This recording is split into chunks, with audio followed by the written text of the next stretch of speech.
Sebagaimana yang kita tahu bahwa Nabi Ibrahim alaihissalam adalah nabi yang memiliki keuletan dalam berjuang, kesabaran ketika menghadapi umatnya.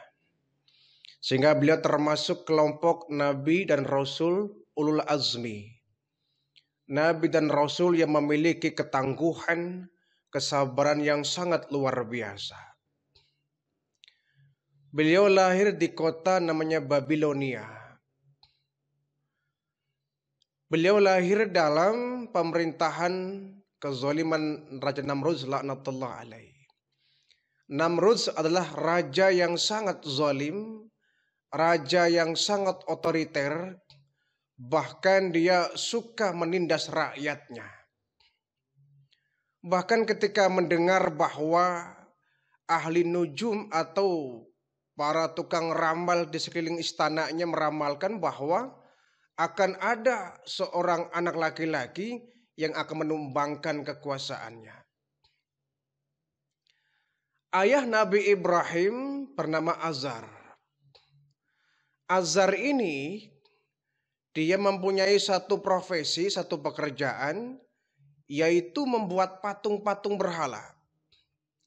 Patung berhala yang dipahat, yang diukir, kemudian dijual ke orang-orang. Dijual, kemudian hasil dari penjualannya tentu untuk makan sehari-hari. Dan anehnya, patung yang dibuat oleh Azar ini kemudian dijual belikan dan disembah sebagai seorang Tuhan. Inilah kebobrokan umat yang dihadapi oleh Nabi Ibrahim alaihissalam. Tiap hari Azar ini keliling kampung, ya. Dari kampung ke kampung menawarkan dagangannya berupa patung-patung berhala yang dia buat, yang dia pahat menjadi sosok Tuhan. Disembah oleh seluruh kampung itu. Termasuk Raja Namrud ini. Dia raja yang selalu menyembah berhala. Dan seluruh sisi istana menyembah kepada patung berhala ini yang dianggapnya sebagai Tuhan. Ada satu cuplikan kecil yang sangat unik. Ketika Nabi Ibrahim ini masih remaja, masih muda, dan beliau belum diangkat menjadi nabi dan rasul. Tetapi walaupun Nabi Ibrahim belum diangkat menjadi seorang nabi dan rasul, bakat kenabian sudah muncul. Tanda-tanda kenabian sudah ada semenjak Nabi Ibrahim kecil, ya. Ini yang disebut dengan irhas, keistimewaan kepada calon nabi dan rasul ketika masih anak-anak. Jadi walaupun ketika remaja Nabi Ibrahim ini belum diangkat menjadi rasul, tapi Nabi Ibrahim sudah membenci yang namanya berhala. Tidak percaya bahwa berhala itu adalah Tuhan yang sebenarnya. Sehingga melihat bapaknya tiap hari membuat patung dan dijual, dia sudah berpendapat bahwa ini tindakan yang tidak benar. Masa iya ada Tuhan dibuat oleh manusia, didesain oleh manusia, dipahat oleh manusia, bahkan dijual belikan. Lalu disembah, ini apa-apaan? Jadi ketika Nabi Ibrahim belum mendapatkan wahyu dari Allah Subhanahu wa Ta'ala. Oleh bapaknya, ini Nabi Ibrahim ketika remaja disuruh membantu menjual belikan patung-patung, berhala-berhala ke seluruh kampung gitu. Padahal itu malas banget Nabi Ibrahim. Aduh, malas banget ini disuruh menjual belikan patung-patung ini kepada masyarakat luas. Sementara ini kan benda mati. Kenapa kemudian dijual, dibeli, dan disembah sebagai Tuhan? Ini nggak benar ini, kata Nabi Ibrahim. Cuma karena dia seorang anak yang berbakti. Dia sangat berbakti kepada bapaknya. Ibrahim, kau bawa ini patung-patung, kau jual kepada orang-orang. Baik Pak. Nabi Ibrahim nggak bantah, nurut. Baik Pak. Dipikulah itu berhala-berhala dari yang ukuran kecil sampai yang ukuran sedang, bahkan akan yang besar. Dipikul ya keliling kampung. Cuma satu kampung gak ada yang beli. Kenapa? Sengaja ketika dagang patung ini, Nabi Ibrahim teriaknya, "Tuan-tuan, ayo beli, ini ada patung gak manfaat. Ada patung yang gak berguna. Silakan beli, beli, beli, beli."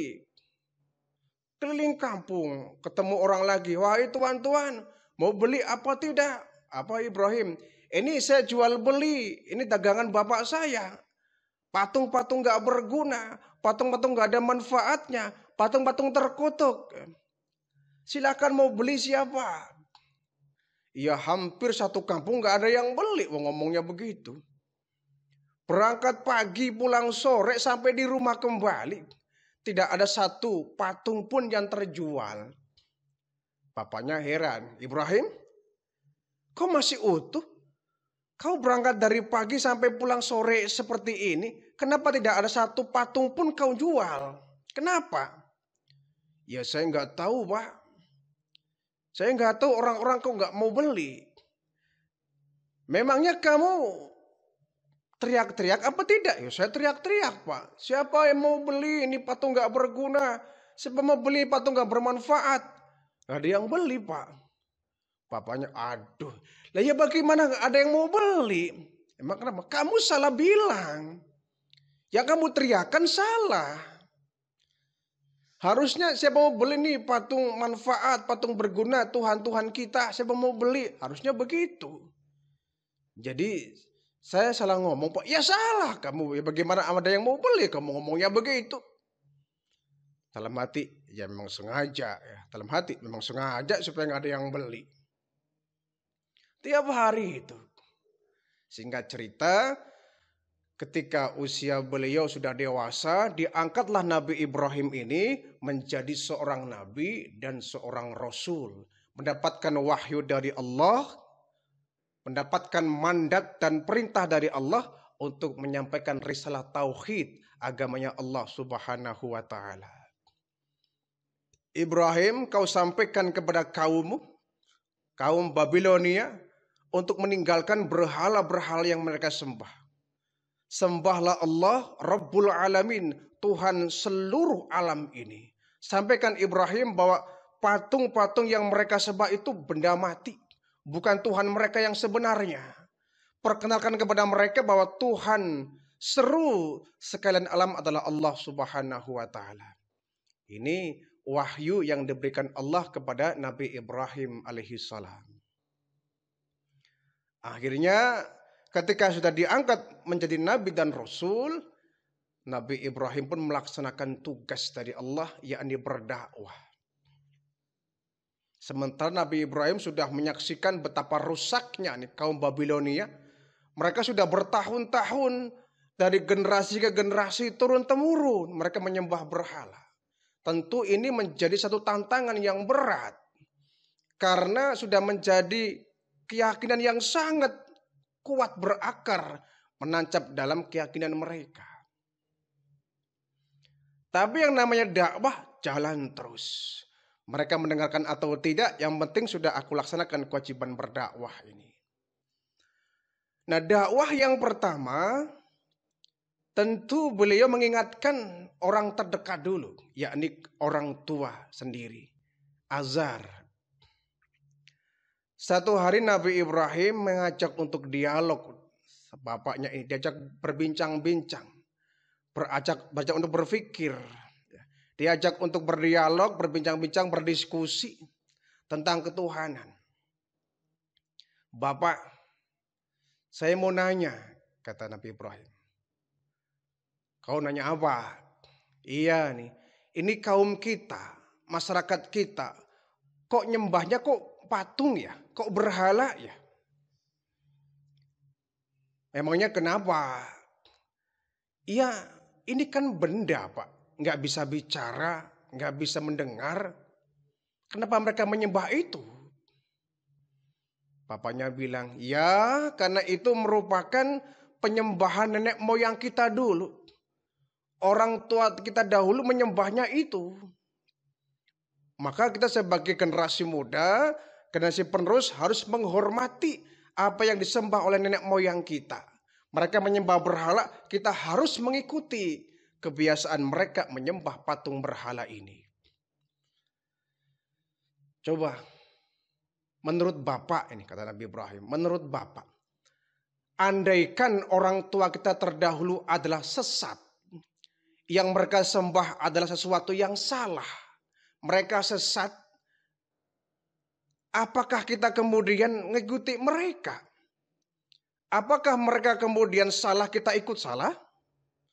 Apakah ketika mereka sesat, kita ikut sesat? Seandainya mereka berbuat keliru, apa kita tetap mengikuti mereka? Kata Azhar, ya tetaplah. Pokoknya apa yang dilakukan oleh nenek moyang kita, itu yang harus kita lakukan. Kita nggak boleh membantah kebiasaan tradisi dari orang tua kita. Kita akan kualat. Kalau bahasa kita kualat. Sudahlah, ikuti apa yang dikerjakan oleh orang tua kita. Kalau dalam Al-Quran ya, surat Maryam ayat 42, di situ ada dialog antara Nabi Ibrahim dengan bapaknya Azhar. Idh qala li abihi, ya abati, lima ta'budu ma la yasma'u wa la yubsiru wa la yughni anka syai'a. Wahai bapakku, mengapa sih engkau menyembah benda la yasma'u, tidak bisa mendengar, wala yubsiru, tidak bisa melihat, wala yughni anka syai'a, bahkan dia nggak bisa memberikan manfaat kepada kita. Ini benda mati, kenapa disembah oleh Bapa? Ya abati, inni qad ja'ani minal ilmi ma lam ya'tika. Bapakku, sesungguhnya telah datang ilmu kepadaku yang engkau tidak tahu ilmu itu. Sesungguhnya aku Ibrahim anakmu diangkat oleh Allah Tuhan seluruh sekalian alam menjadi seorang nabi, seorang rasul. Aku menyampaikan kebenaran Bapak. Fattabi'ni, maka ikuti aku Bapak. Ikuti seruanku, ikuti dakwahku agar engkau selamat. Ahdika siratan sawiyah. Niscaya engkau Bapak akan diberikan jalan yang lurus. Tinggalkan Bapak berhala-berhala ini. Ini benda mati yang gak bisa melihat, mendengar, memberikan manfaat kepada kita.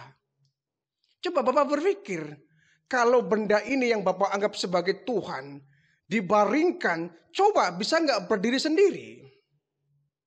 Bisa tidak? Wong ini benda mati bisa berdiri, kita yang memberdirikan kok. Kalau mereka jatuh, roboh, ya mereka nggak bisa bangkit sendiri. Kenapa? Benda mati. Kenapa benda mati seperti ini Bapak sembah? Bapak katakan bahwa itu adalah tradisi nenek moyang kita. Saya katakan kalau mereka salah bagaimana? Apa ketika mereka nyemplung ke sumur kita ikut nyemplung ke sumur? Apa kalau mereka masuk ke lautan kita ikut masuk ke lautan? Mereka salah, kenapa kita ikut salah? Kata bapaknya, salah bagaimana si Ibrahim? Ya salah Pak, ini benda mati. Gak bisa mendengar. Kalau Bapak ingin tahu, coba tanya. Bisa gak menjawab? Bisa gak melihat? Coba Bapak robohkan ini patung. Bisa gak berdiri sendiri? Olehnya gak bisa, batu biasa. Benda mati. Mengapa ini dijadikan sebagai Tuhan? Bapaknya diceramain begitu agak sedikit sepaneng ya. Agak sedikit emosi. Kita sambung pada Maryam ayat 46 ya. Qala araghibun anta an alihati ya Ibrahim. Ibrahim, apa kau benar-benar membenci kepada Tuhan-Tuhanku? Kau sangat benci dengan Tuhan-Tuhanku. Kenapa? Apa kau benar-benar gak suka dengan apa yang aku sembah? Sementara ini adalah sesembahan nenek moyang kita. Bahkan seluruh masyarakat Babilonia nyembahnya ini. Ya. Tidak Pak. Tuhan yang sebenarnya adalah Allah Pak. Yang menciptakan saya, menciptakan Bapak, menciptakan seluruh makhluk alam jagat raya ini. Allah Pak. Sembahlah Allah Tuhan yang sebenarnya. Bukan patung-patung terkutuk ini. Bapaknya marah. La ilam tantahi Ibrahim, kalau kamu gak suka, kalau kamu benci, La arjumannaka. Kau akan aku rajam Ibrahim. Sudah lancang omongan kamu Ibrahim. Kalau kau nggak mau diam, masih mengusik Tuhan kami. Kalau kau nggak suka, la arjumannaka. Akan aku rajam kamu. Sampai bapaknya marah, ngancam untuk dirajam. Wahjurni malia. Silakan kau pergi dari sini. Pergi, jangan pernah kau kembali. Diusir. Diusir Nabi Ibrahim oleh bapaknya. Iya, barangkali kalau orang lain yang ngusir. Ini bapak sendiri. Diusir Nabi Ibrahim. Gara-gara bapaknya kalah debat. Bapaknya nggak suka dengan nasihat yang diberikan oleh anaknya sendiri Ibrahim. Ketika diusir, apa reaksi Nabi Ibrahim? Wahai bapak, kalau bapak ingin mengusir saya, silakan bapak. Kalau bapak menghendaki saya pergi, silakan bapak. Aku ikhlas, aku ridha. Siap bapak, aku siap untuk pergi dari sini. Salamun alaika. Selamat jalan bapak. Selamat jalan, aku akan pergi. Sa'astaghfirulaka rabbi. Tetapi aku akan memohon ampun kepada Allah untuk bapak. Padahal aku sayang sama bapak. Aku cinta sama bapak. Aku ingin menyelamatkan bapak jangan sampai mengikuti langkah-langkah setan. Aku ingin bapak tidak dimurkai oleh Allah. Aku ingin bapak supaya selamat dari azab neraka. Aku ingin menyelamatkan bapak. Tapi rupanya ini vonis bapak. Bapak ingin mengusir aku? Silakan bapak, aku terima. Gak apa-apa, aku pergi dari sini.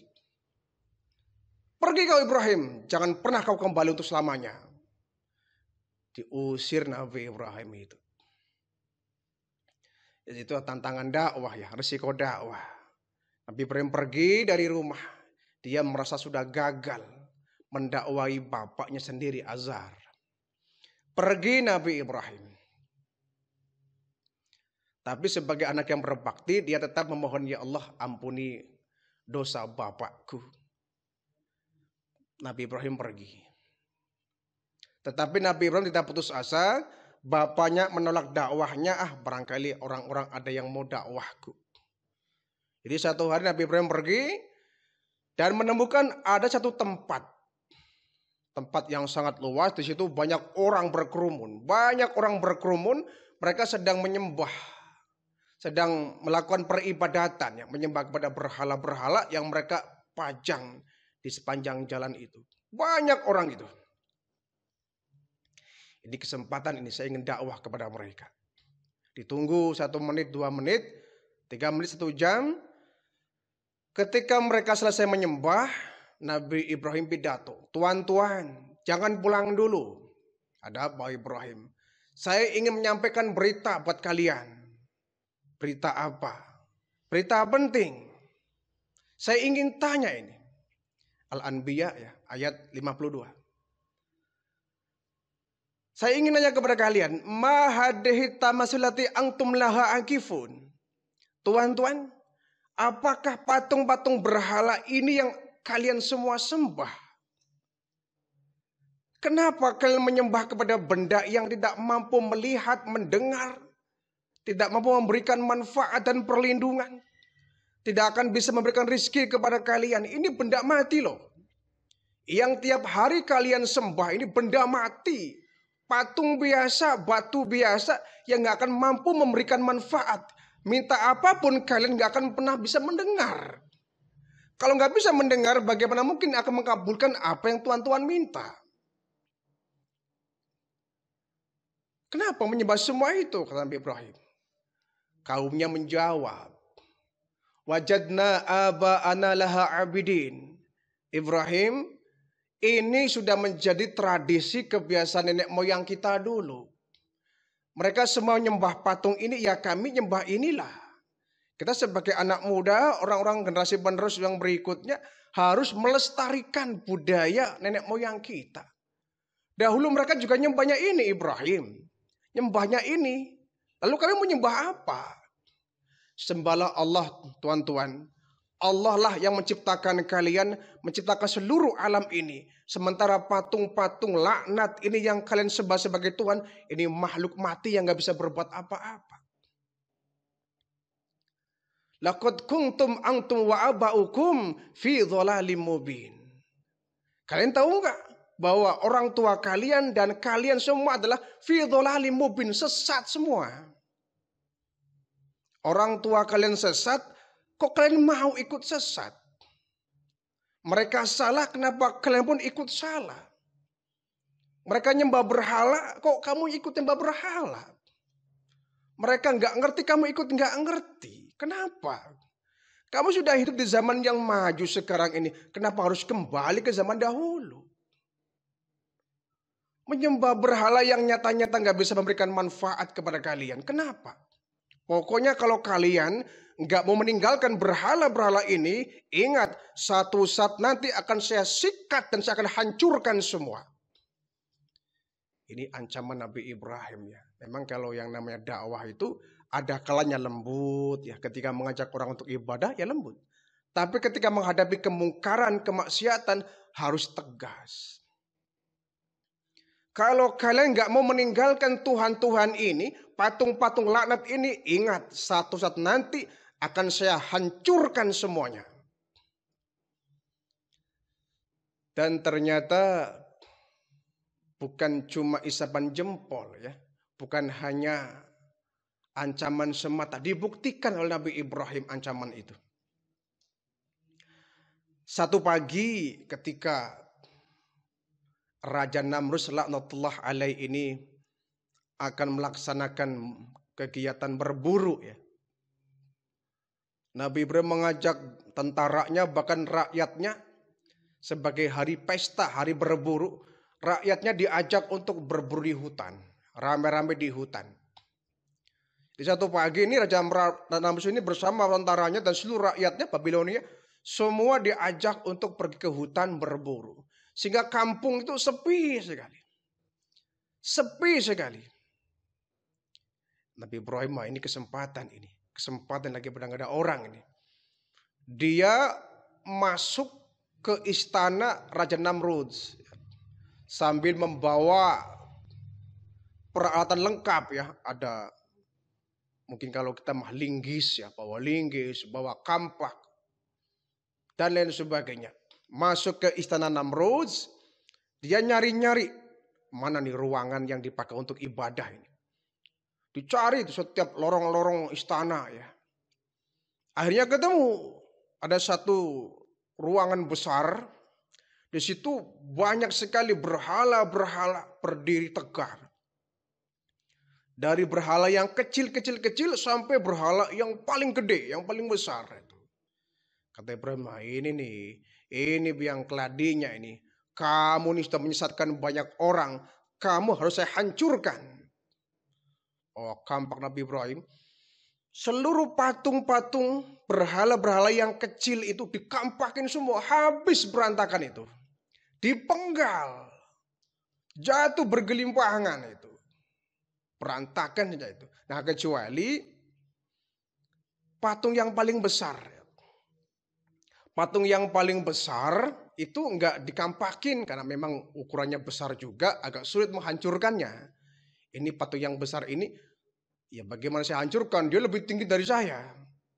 Baiklah, ini patung ini enggak akan saya hancurkan. Akan saya bikin sebuah alat dia untuk menipu orang-orang ini ya. Jadi akhirnya patung yang besar ini dibiarkan enggak dihancurkan. Cerdasnya Nabi Ibrahim di sini.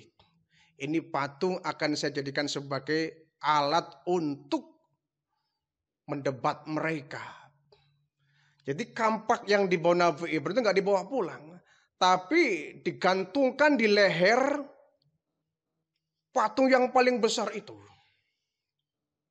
Digantunglah kampak di situ. Yang paling besar. Sementara patung-patung yang kecil habis semua berantakan. Nabi Ibrahim pun keluar.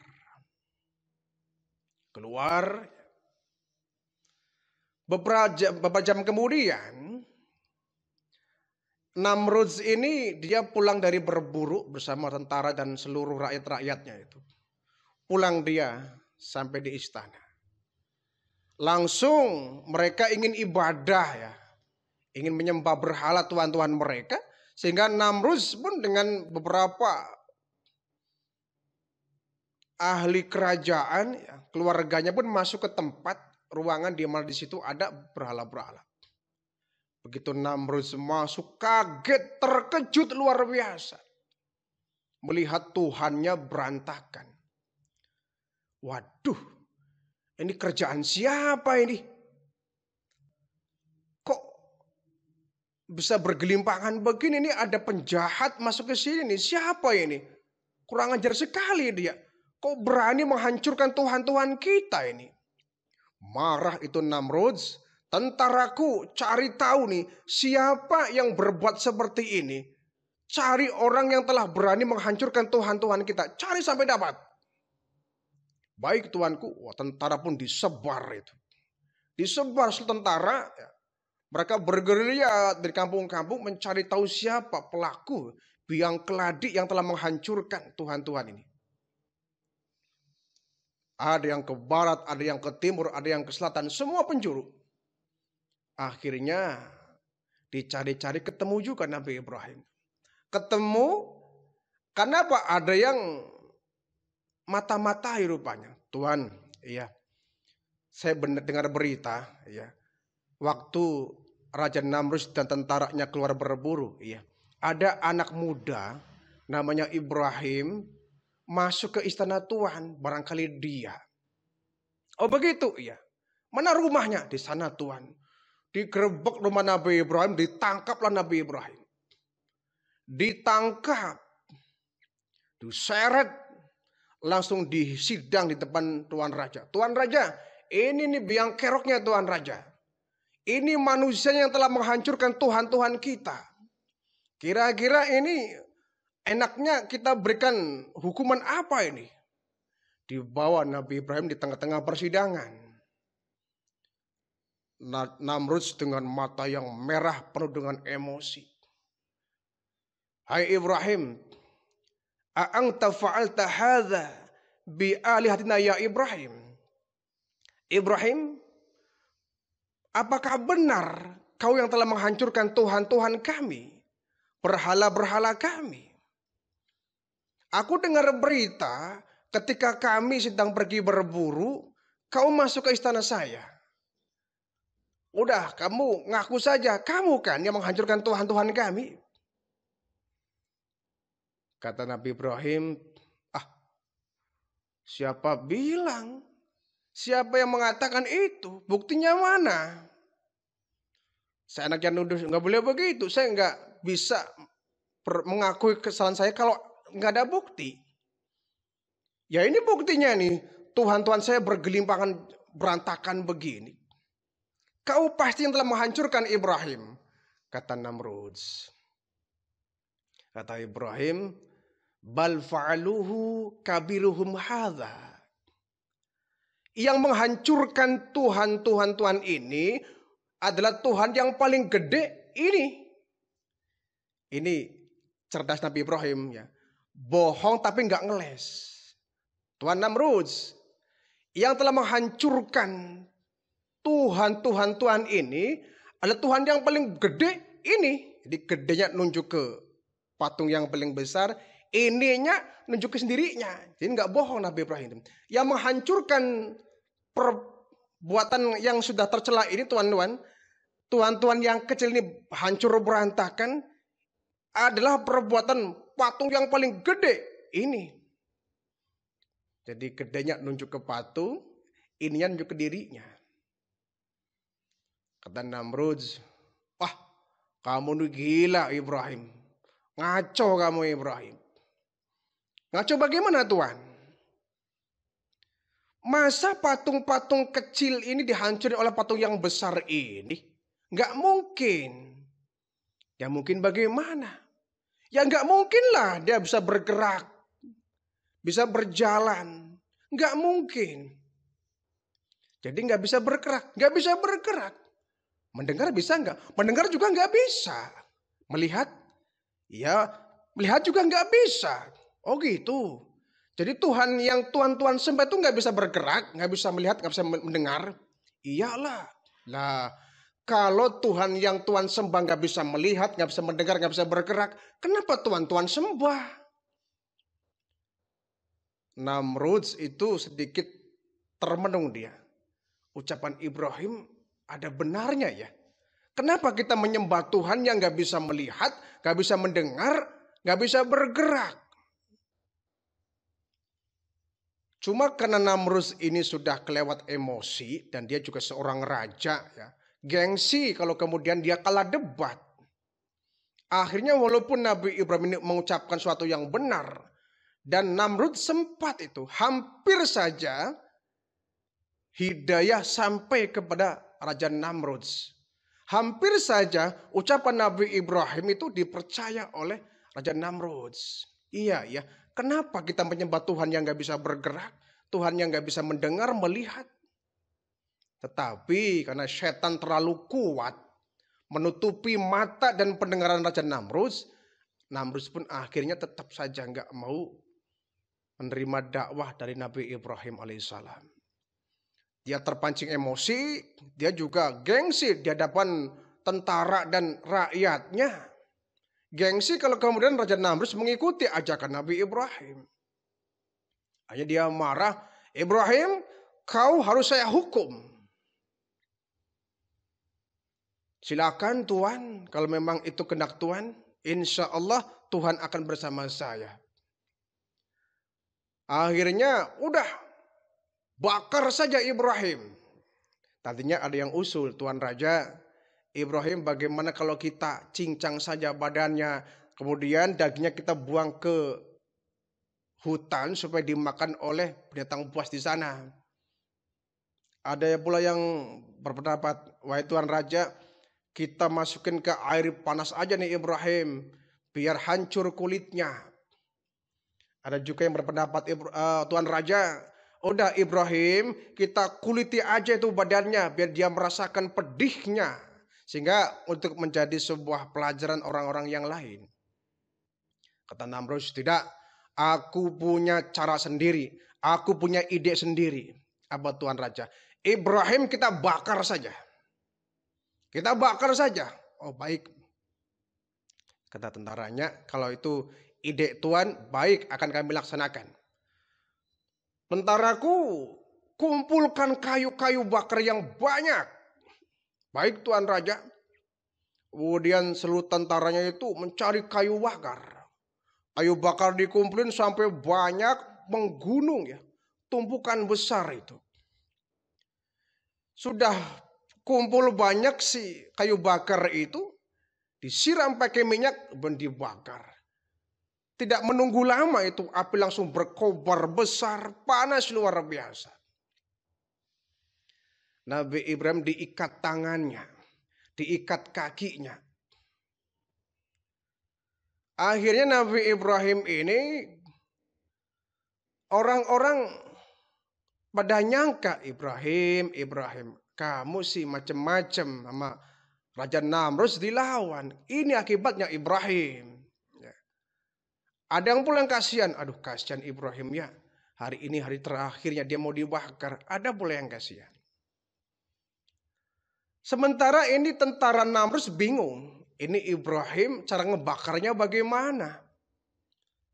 Kalau kita antrin ke api, ya kitanya ikut gosong, ikut terbakar. Kalau kita lempar, waduh berat ini. Akhirnya mereka punya ide. Bagaimana kalau dibuat ya semacam, kalau anak kampung bilang selepetan ya. Semacam selepetan ya. Pakai karet ya, busur agar mengembang nanti dilepas. Ya, ya samalah seperti selepetan barangkali ya. Diikat Nabi Ibrahim, matanya ditutup, tangan kaki diikat, kemudian dikasih dibusur ya. Busur raksasa. Dilepas Nabi Ibrahim, ya, melesatlah tubuh Nabi Ibrahim dan masuk ke dalam api itu. Masuk ke dalam api Nabi Ibrahim yang sangat berkobar panas itu. Nabi Ibrahim melayang ke udara. Melayang ke udara sambil mengucapkan hasbunallah wa ni'mal wakil. ni'mal maula wa ni'man nasir. Ketika Nabi Ibrahim sampai di tengah api yang membara itu, yang berkobar itu, datanglah perintah Allah kepada api. Ya naru kuni bardan wassalaman ala Ibrahim. Wahai api, dingin kamu, selamatkan Ibrahim. Api tunduk pada perintah Allah yang semula berkobar panas, api terasa dingin. Sehingga Nabi Ibrahim masuk ke dalam api, tidak selembar rambut pun terbakar, bahkan Nabi Ibrahim kedinginan di atas api yang berkobar itu. Ada satu riwayat menjelaskan pula, ketika Nabi Ibrahim masuk ke dalam api, Nabi Ibrahim gak melihat api yang menyala merah itu. Ketika masuk ke dalam api, yang dilihat itu taman. Masuk ke api, Nabi Ibrahim melihat sekeliling itu bukan api, tapi taman. Taman yang begitu indah, penuh dengan bunga-bunga, kupu-kupu yang berterbangan, harum semerbak mewangi. Padahal orang-orang menyangka, wah Ibrahim, hancur kamu Ibrahim badannya, dimakan api yang berkobar ini. Makanya Ibrahim, jangan macam-macam kamu. Ini akibatnya, kau hancur Nabi Ibrahim. Jadi abu badan kamu Ibrahim. Sementara Nabi Ibrahim kedinginan di dalam api itu. Lalu kemudian api pun dari mulai membara, mengecil, api pun padam, tinggal tumpukan bara yang merah itu. Dari bara, kemudian lama-lama padam, tinggal tumpukan abu dan arang saja. Tapi masih mengepul ya, masih ada asap-asapnya itu. Orang semua bersorak-sorai, Ibrahim, selesai riwayatmu Ibrahim. Ya. Kau sudah sok-sokan menghina Tuhan-Tuhan kami, menghina berhala-berhala kami. Sekarang kau rasakan akibatnya Ibrahim. Padahal Nabi Ibrahim di dalam tumpukan arang itu masih hidup. Nah, ketika arang sudah mulai padam, tiba-tiba di balik tumpukan arang itu gerak-gerak gitu. Gerak-gerak gitu, kerusak, krusuk. Lama kelamaan Nabi Ibrahim muncul di balik tumpukan arang. Muncul itu dari kepala sampai dada, muncul dengan utuh, berdiri dengan tegar utuh tanpa ada gosong-gosong sedikit, utuh seluruh tubuhnya itu. Orang kaget, kok Ibrahim masih hidup? Kaget luar biasa itu. Namrus pun kaget. Kok bisa terjadi begini? Kok bisa? Nabi Ibrahim masuk ke dalam api. Harusnya kan gosong. Hancur jadi abu. Kok masih utuh begini? Ini mukjizat dari Allah Subhanahu wa Ta'ala. Semua orang pada lari itu. Ada sebagian yang lari, disangkanya setan ya. Ada sebagian yang lari, ada sebagian yang sujud di hadapan Allah. Menyaksikan betapa kebesaran Allah ya, melihat Nabi Ibrahim hidup dengan utuh keluar dari tumpukan arang yang penuh dengan bara itu. Ada yang mengucapkan Allahu Akbar, Allah Akbar, Ibrahim adalah Nabi dan Rasul. Dia bukan orang biasa. Ada yang seperti itu. Ada yang lari tunggang langgang itu ketakutan, disangkanya setan keluar dari tumpukan api itu.